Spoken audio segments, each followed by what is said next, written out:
Hi, mayam ngasi video se ahan mayam ai sak se hojik ignore tau chalaw ga maram di ai se hojik walking dagi hojik ta halak pani makeup amatta yaudi ko ado ai video se ina sum khara dum regular oina ba haina haidi video se sum namjarak pani makeup video dina te ba ko ngasi se aina online dagi habadi naika dagi pochi khara order do ba ko ado kari kari no habadu yang binasi ado phabra phatabra do khang binasi ko ai adum video yang gora di khang amani ba ko aina dum haidi ai favorite oi skin care gi product ne ba ko yamna te amani ka tani ba ko ado resu adum yang binasi ko kai kai no habado sida lai re box to mayam da hojik ai uchara ge sise already ai hangdo bane ko ado manung gi production gi yeng dre ba ko video do sum yeng hala ya na hojik ado di yang binarasi kari kari no hai ba do skin care gi product ni mayam si gi je Naika gi magi packaging mayam yam na fa ni ba ko atopa gi hairaga habdi Flipkart khangde Amazon khangde ama moi di ko phajana ko gi packing phajana mara ma ka taw ko su yawi ado marak ta su adum hapsila pirak ko yawi ba ko ado ko ina paisa na order do bani na kai ro khot lak ko do yam na thawai nuai de na ko ado Naika gi di amata no maya thok ta bani phajana moi gi packaging do phajana pack tawraga pirak pani hai dare mayam ahan ba da ko si sani mayam Bombay have a Bombay face eraser have a for women. See there instant and painless hair removal. Eraser ne ba ko mayam si se koi ki adum upper lips adegi koi ki mai gi tu haw ka sindok pa gi da mak ne ba ko mayam adum ai gi video yang gori kham ani 4 mas gi adum sinara me ba ko ado Bombay gi se ahan boy du ne ba ko si se ai sinara ga mayam da haira ke kamai to ha ba do ko adum ai update to rak ke ba mayam smaina makum su yaura I sinaba nungai ga dabadi male ba ko ado ai sizinaraga mayam ta khangala ke ko si se kamai to ga ha ba do yamna affordable mayam si se 3 khak ko manung da ahum khak yawe ba ko 180 ra 170 ra to maina tauna ya lai hi bane mathak ta su mai thon jara ke ko aduga production ga dum tek tawramage mayam na sum lai ni boraga su ko adu di second am yang minerasi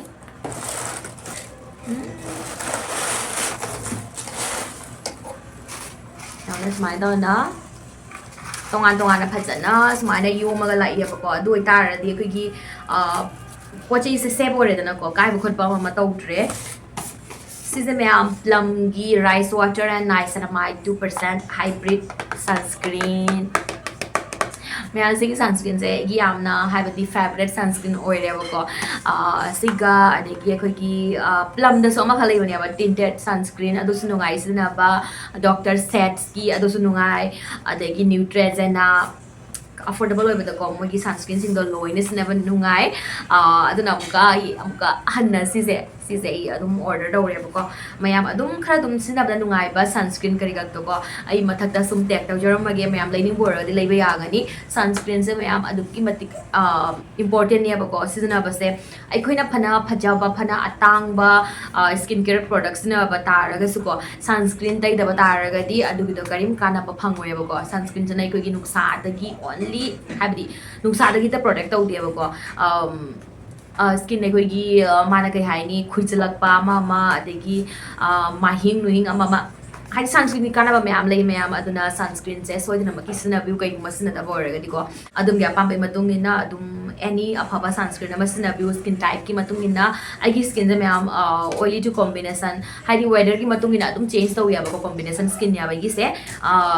habiti aduna ingoda sum chani hai tare si je aina khanjau da mayam si je all skin type na mangal loisina ba ya gani sida habiti tha ju tha ya ba ko for all skin type aina ko aduna si je all skin type lo pram masina ba ya gani yam light yamna lightweight oya ba ko magi texture se aduga sida niacinamide 2% yawi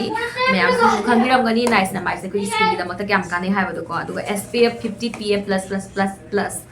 ako lamgi magi skin care products se yamna su phai aduga yamna su tang da ba ko affordable oi ba da maya hari mi puna mang su loisina ba ngam gani hai na khale ba ko ado mayam second ki products se season yo ko adamuka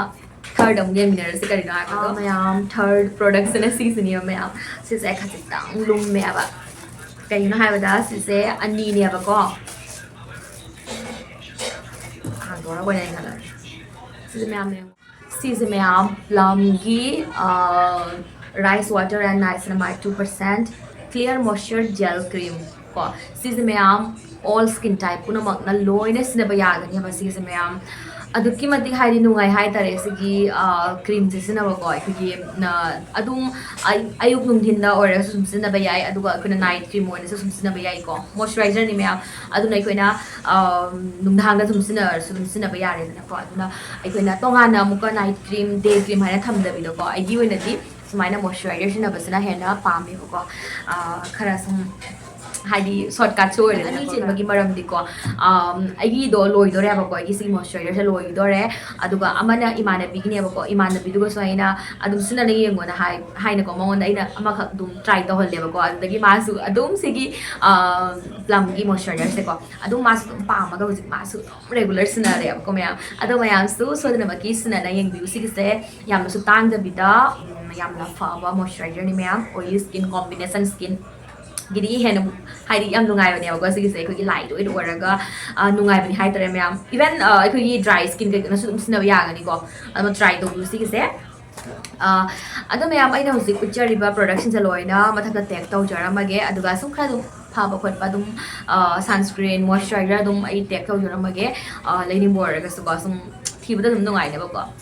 ngasi video se me am tang asida sum la chanjara ge mathanga mu kana video pudula charage ngasi di bye